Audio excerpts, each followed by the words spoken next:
Hey guys, it's Mitch Stokes here with On Fire Fitness. This weekend's a special weekend. I wanted to take the time and just do a quick segment for the holiday weekend coming up. Tomorrow in the gym and throughout the weekend across the country and even across the globe, there are going to be CrossFitters running around doing a mile time run, followed by 100 pull-ups, 200 push-ups, 300 squats, followed by another mile. Some folks even wearing a 25-pound vest throughout the exercises. It's the workout we like to refer to as Murph, or body armor. Every year we've been doing this since my gym's been open. We're going to be doing it tomorrow morning. It's a great community event. If you were up for the challenge, you're more than welcome to come into the gym tomorrow at 8 o'clock in the morning at Fluid Fitness here in Deer Lake. It's 1506 Center Turnpike, Orgsburg. We'll be starting at 8 o'clock with a warm-up, about 20 after, once we get through the proceedings and talk about Michael Murphy's life. We'll get the workout started. Now it's scalable. Not everyone's going to do the workout as prescribed necessarily, but I wanted to talk about why it is that we do what we do, the phenomena behind the hero WOD, specifically Murph, why everyone seems so drawn to it, why it is that an everyday average person would put themselves through so much physical anguish on a holiday weekend where most people are more concerned with barbecuing and getting to picnics, going on vacations, going to the beach. Michael Patrick Murphy was born on May 7th, 1976 in Smithtown, New York. He's a Penn State graduate. He went through their ROTC program. He graduated from Bud's Class 236 in 2001 and served his country exemplary for several years until his last deployment in Afghanistan. Him and his team were caught in an ambush by the Taliban. If anyone's ever seen the movie, there are some discrepancies. I recommend reading the book Lone Survivor over the Hollywood film. But Michael Murphy, being the team leader and the OIC of his small team, took upon himself to sacrifice himself. He exposed himself in a position to enemy fire in order to get a satellite phone signal so that he could call for help, to get a quick reactionary force in hopes of trying to save his teammates. They had a dire situation. They were pushed up against a rock outcropping on a cliff, had nowhere to go, nowhere to run, and were surrounded. Michael Murphy was shot and killed several times. One of his teammates did survive, was eventually found and rescued from a small village in Afghanistan, and he survived to tell the story. And it's been a story that has been pretty profound, has made an impact on a lot of people. Marcus Luttrell still talks and speaks to football teams, local schools, corporate events as a motivational speaker to talk about Michael's heroism and the heroism of his teammates. So within the first few years, the CrossFit community started doing the workout that Michael referred to as body armor. If anyone out there knows, a typical routine in military-style physical training consists of a lot of volume. You do a lot of reps. There's not a whole lot of break. You get the work done as quickly as possible. A lot of the workouts are above and beyond what's necessary for the average day person. But Michael liked to do this workout. He liked to run. He was very physical. A lot of the men in the SEAL teams are very physical. It's part of the culture. So why do we do this workout?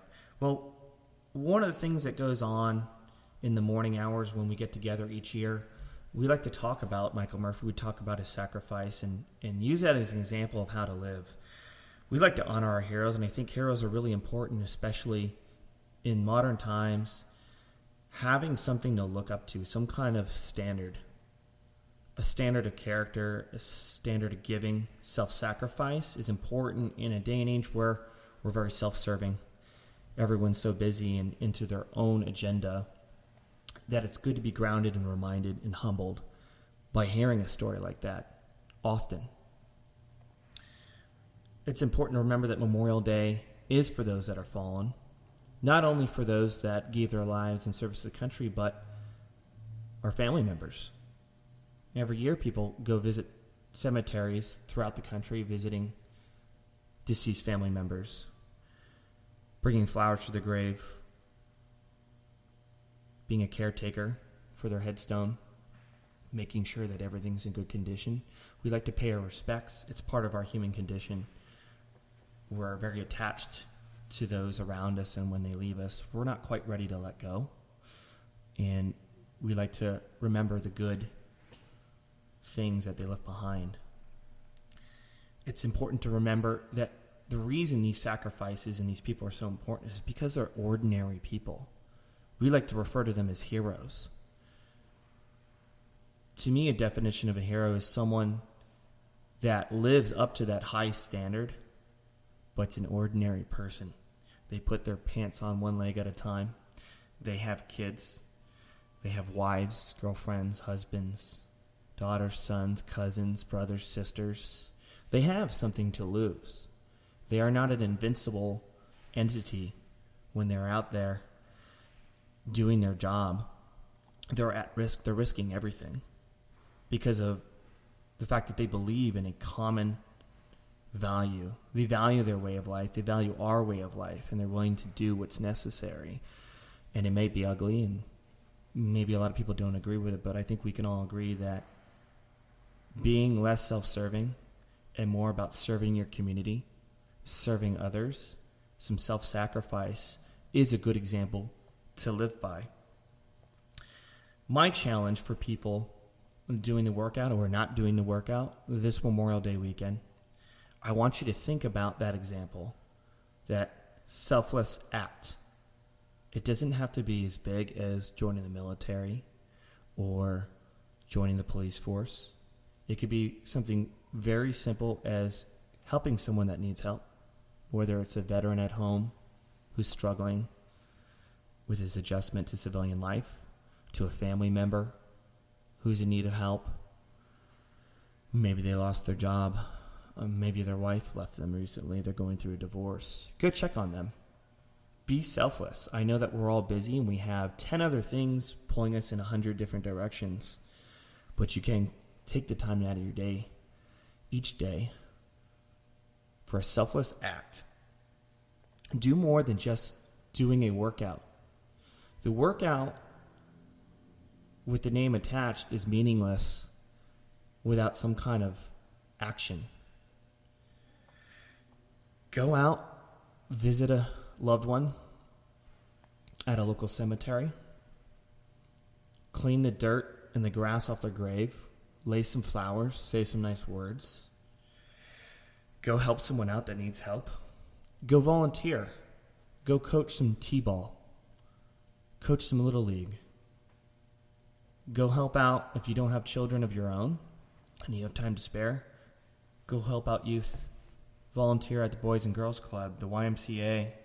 Get yourself involved. You'll leave a bigger ripple and a bigger impact. And I'm here to tell you that you're going to feel a lot better about yourself when you do things like that. Be a little selfless this weekend. Well, it's not about the barbecue. It's not about getting a faster time on that workout. It's about sacrifice, and it's about remembering the dead. I hope you guys enjoyed. I hope you have something to think about over the weekend when you're with your families. Enjoy yourself, because so many people have sacrificed to give you that ability to continue that way of life. I'll catch you guys next week.